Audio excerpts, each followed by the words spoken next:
Imagine a world where every member of your team operates at their absolute best, where their strengths are magnified and their weaknesses practically non-existent. Sound like a dream, right? What if I told you this is not only possible, but entirely within your control as a leader? Peter Drucker, the legendary management consultant, once stated, management is about human beings. Its task is to make people capable of joint performance, to make their strengths effective and their weaknesses irrelevant. This isn't just a profound insight.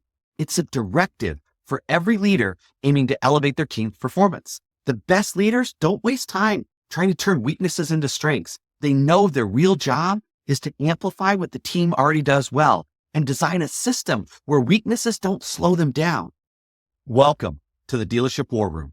I'm Chris Hunsaker, and today we're breaking down how to identify your team's strongest assets, put them in positions where they thrive, and create structures that eliminate friction caused by the weaknesses, so your operation runs smoother, faster, and more profitably, all in 6 minutes.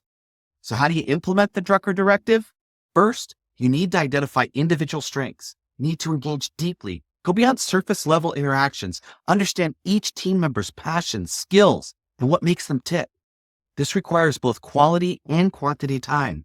In addition, you need to utilize assessment tools, implement personality and skill assessments to gain a comprehensive understanding of their strengths. Data matters more than opinion. Second, align roles with strengths. Find ways to customize responsibilities, tailor their job roles to ensure that the majority of tasks align with each individual's strengths. They need to spend 80% of their time doing things they do well.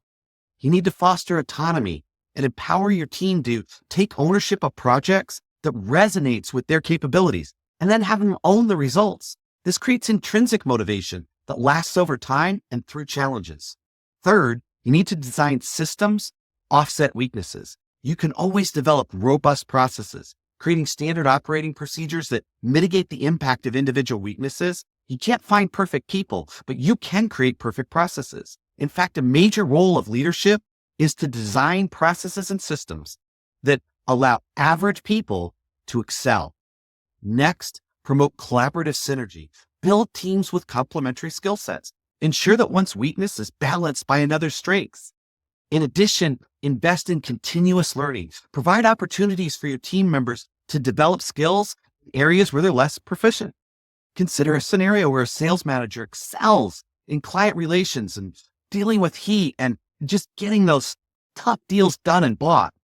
Just absolutely struggles with administrative tasks and some of the paperwork.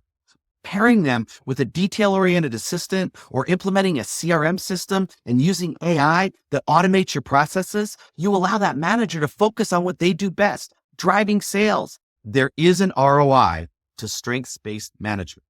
By focusing on making strengths effective and weaknesses irrelevant, you're not just enhancing individual performance, you're transforming the entire organizational culture.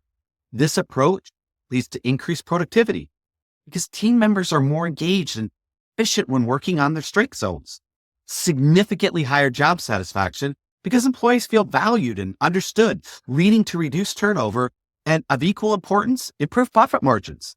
Efficient operations and a motivated workforce directly contribute to the bottom line. In fact, they do more to contribute to the bottom line than almost anything else. So here's your challenge. Take a moment, and I want you to reflect. Are your current management practices amplifying your team's strengths?